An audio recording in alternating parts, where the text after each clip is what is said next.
Welcome back to Savor Food and Body. So this week we're going to talk a little bit more about that, how to get the variety of nutrient-dense foods and pleasure-dense foods. So if you remember last week, we were talking about how to front load your day, have a satisfying breakfast, have a satisfying lunch. And part of that comes from including a variety of nutrient-dense and pleasure-dense foods. So nutrient-dense foods are foods that have more nutrition compared to calories. So as you can imagine, if we are talking about a breakfast, that's our overnight oats, that's your smoothie with protein powder and fruit and greens and soy milk or other your choice of milk.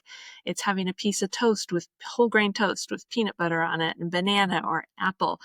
It's pretty much having anything more for breakfast than your standard coffee with collagen in it.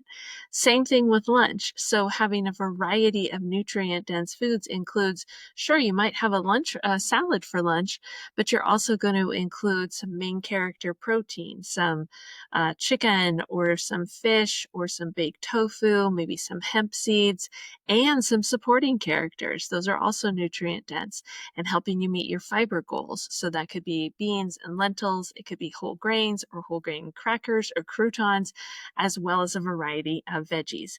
Now, say for example, we want to have a sandwich with that lunch. Another way of adding variety of pleasure-dense foods alongside the nutrient-dense sandwich is to include some chips. Maybe we have some chips and guacamole. Maybe we go out for tacos for lunch and we have chips and guacamole and salsa on the side. Maybe when it's a breakfast, we have our overnight oats or our smoothie, but we also grab a muffin or we grab a piece of chocolate to have with our coffee or several pieces of chocolate to have with our coffee.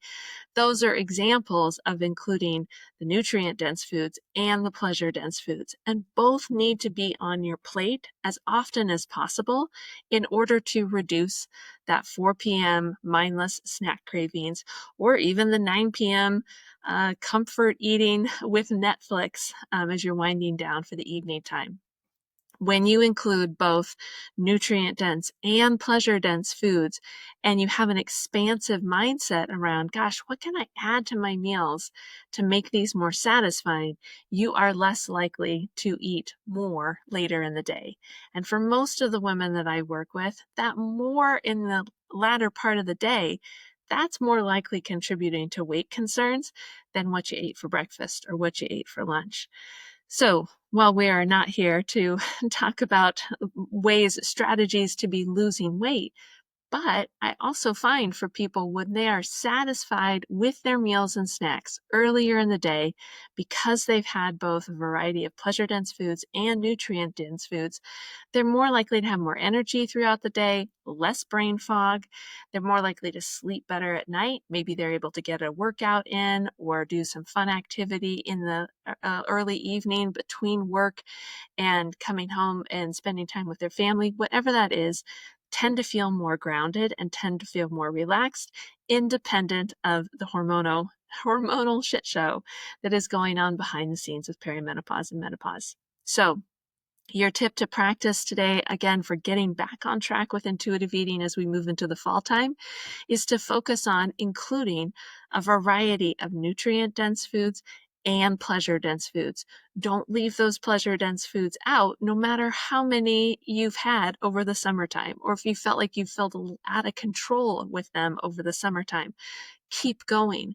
Keep including them with your meals and snacks, and I promise you, by the time the holidays roll around, you will be cool as a cucumber as you survey the holiday buffets and the holiday sweets tables. They're just going to be like any other food right next to the wilted kale salads or whatever the other nutrient-dense holiday foods are. So start practicing it now, and you will feel more grounded with your intuitive eating practice as we move through the fall and into the holidays. Until next time, keep savoring food in your body. Take care.